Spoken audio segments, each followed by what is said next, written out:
Assalamualaikum warahmatullahi wabarakatuh. Perkenalkan, nama saya Indri Guslianingsih dengan NIM 231614201180.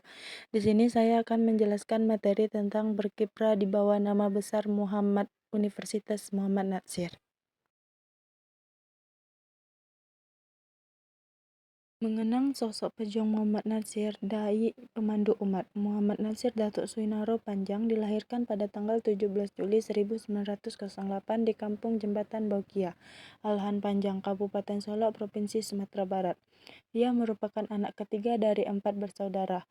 Ayahnya bernama Idris Sultan Saripado, seorang tertulis kontrolir di masa pemerintahan Belanda. Ibunya bernama Hadijah yang dikenal taat memegang nilai-nilai ajaran Islam. Natsir belajar pada sekolah rakyat di meninjau berbahasa Melayu. Ketika ayahnya pindah ke Bekeru, tinggal bersama pamannya di Padang. Masuk sekolah His Adabiyah yang dikelola Dr. Haji Abdullah Ahmad. Ketika di Solo dibuka His Negeri, Natsir dipindahkan ke His Solo. Tinggal dengan Haji Musa, saudagar yang cukup terkenal di daerah Solo. Sore hari ia mendalami pengetahuan agama di Madrasah Diniyah Solo. Malam harinya belajar mengaji Al-Quran dan bahasa Arab di surau. 3 tahun di Solo, setelah itu ia pindah ke His Padang. Keberhasilan gerak pendidikan ditentukan oleh kerapian nizam organisasi, perangkat, dan peralatan halakannya, cara penyampaian, serta kurikulumnya.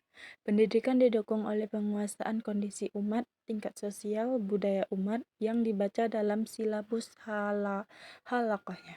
Tokoh cerdas, ketika menamatkan HIS, ia meraih prestasi istimewa, diberi kesempatan melanjutkan ke Mulo dengan beasiswa dari pemerintahan Belanda di sekolah belajar satu kelas dengan murid Belanda. Menamatkan Mulo Padang dengan prestasi baik, mendapatkan beasiswa ke AMS di Bandung jurusan Sastra Barat Klasik. Usia 19 tahun tinggal di rumah eteknya Latifah di Bandung. Di samping belajar bahasa Belanda, ia belajar bahasa Latin dan kebudayaan Yunani. Di kelas 2 AMS, ia sudah sanggup menganalisis pengaruh penanaman tebu dan pabrik gula bagi rakyat di Pulau Jawa, dan berani menamparkannya di depan kelas, dan menurutnya negatif. Sebagai seorang yang hidup dalam suasana tradisi religius yang kuat, ia menilai pola pendidikan penjajahan Belanda tidak sesuai dengan harapan bangsanya. 1930, Muhammad Natsir di Algemene Middelbare School Wester, Klasik Afdeling atau AMSA2 Bandung. Lulus dengan nilai tinggi, berhak melanjutkan ke Fakultas Hukum di Batavia.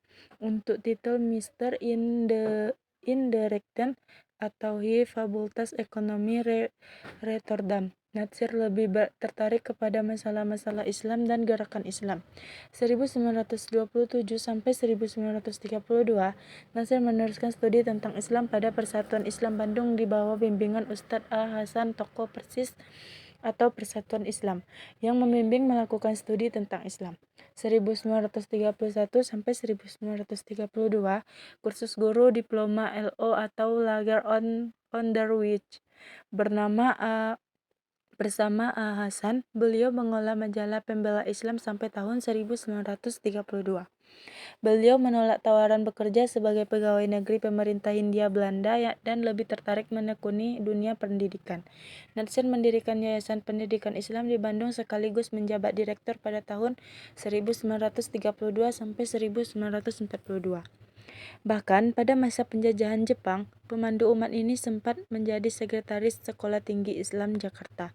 Kelulusan wawasannya mencuat ke permukaan karena menguasai beberapa bahasa asing sebagai alat untuk menggali buku-buku tokoh kelas dunia. Natsir mulai berkecimpung di dunia politik praktis setelah menjadi anggota Partai Islam Indonesia awal tahun 40-an, memimpin organisasi Majelis Al-Islam A'la Al-Indonesia. 1928 sampai 1932 itu aktif di Jong Islamitan Bandung. Disinilah Natsir bertemu dengan Mr. Kasman Singodimejo Mr. Muhammad Roem Prawoto Mangkusasmito dan bersama menemui Haji Agus Salim untuk konsultasi diskusi menimba ilmu. Di sini pula ia bertemu dengan Nur Nahar, aktivitas Pandu Putri Natipij yang kemudian dinikahinya di Bandung pada 20 Oktober 1934. Setelah menjadi teman pendamping hidup beliau dan perjuangan beliau sampai akhir hayatnya. 1932 sampai 1942, Direktur Pendidikan Islam Bandung. 1940 sampai 1942, anggota Dewan Kabupaten Bandung. 1942 sampai 1945, Kepala Biro Pendidikan Kota Madia Bandung. 1945 sampai 1946, anggota Badan Pekerja KNIP atau Komite Nasional Indonesia Pusat. Kipran Natsir menanjak ketika menjadi anggota KNIP tahun 1945 sampai 1946. 1948 ditunjuk menjadi Menteri Penerangan Republik Indonesia. Prestasi spektakuler Natsir terekam dalam sejarah. 1950 Indonesia berstatus RIS sebagai produk dari KMB. Natsir melontarkan statement yang dikenal dengan Most Integral Natsir. Implikasinya Indonesia yang menjadi 17 negara bagian kembali ke NKRI. Soekarno mengangkat Natsir sebagai Perdana Menteri Republik Indonesia. Katolik tertinggi yang pernah dicapai pada saat itu usianya baru 42 tahun. Natsir 1952 kunjungan ke beberapa negara di Timur Tengah. Puncak pimpinan Partai Masyum 1950 sampai 1958, anggota Parlemen Republik Indonesia dari fraksi Masyumi. 1956 memimpin sidang Muktamar Alam Islam di Damaskus, Syria. Membahas agresi Israel ke Palestina, menggerakkan solidaritas masyarakat Indonesia, membantu perjuangan kemerdekaan di Afrika Utara. 1956 sampai 1958, anggota Konstituente Republik Indonesia. Januari 1957 menerima bintang Nichon Istiqlal dari Presiden Tunisia Lamine Bey atas jasa-jasa beliau dalam membantu perjuangan kemerdekaan rakyat Afrika Utara. Februari 1967 bersama dengan para ulama dan zuama bertempat di Masjid Al-Munawwarah KP Bali, Tanah Abang, Jakarta, membentuk Yayasan Dewan Dakwah Islamiyah Indonesia, dan sejak tahun itu diangkat menjadi Ketua Dewan Dakwah yang dijabat beliau sampai akhir hayatnya.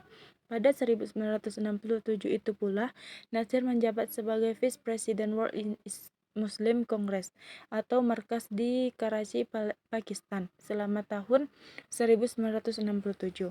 Sangat menonjol kunjungan-kunjungan ke Timur Tengah atas undangan pemerintah dari negara tersebut.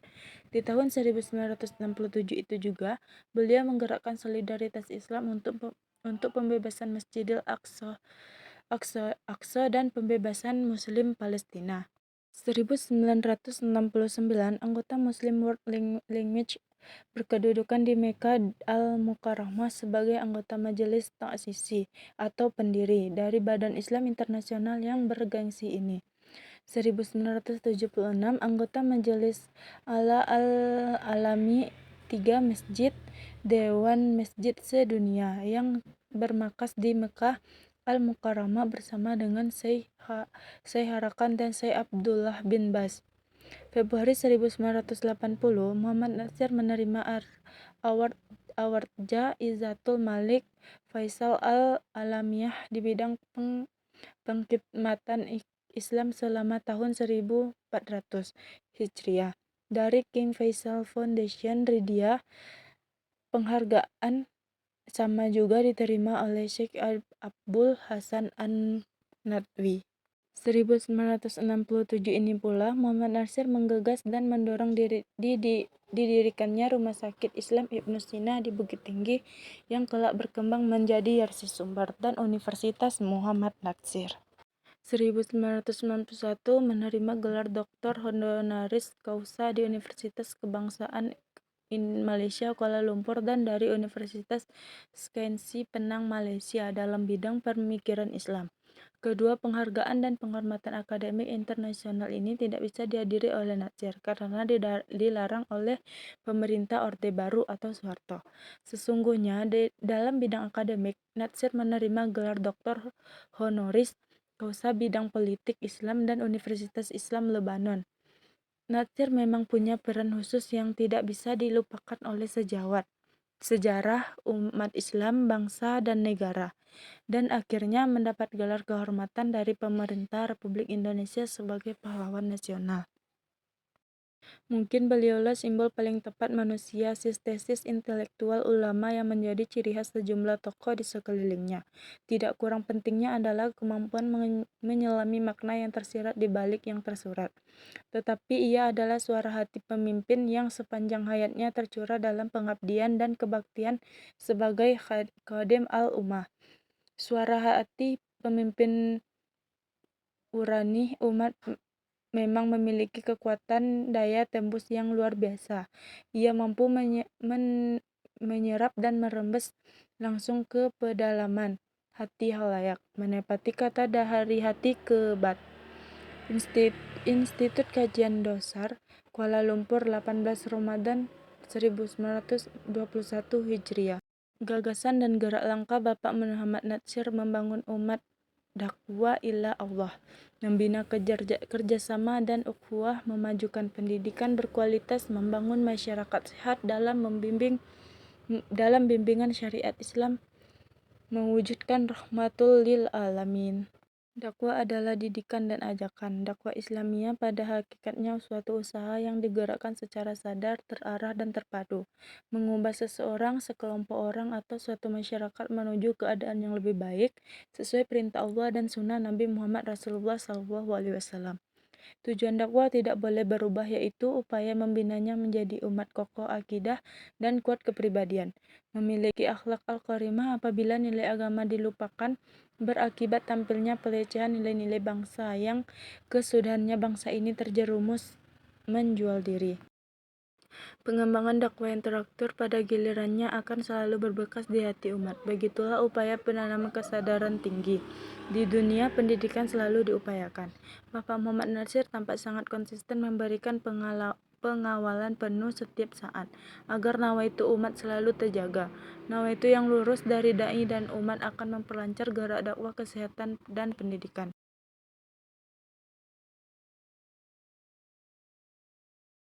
Ukhuwah Islamiyah wajib kita mewujudkannya dan dengan sungguh-sungguh. Kalau benar-benar kita hendak menegakkan Islam dengan segala kejumbangannya di negeri atau negara ini.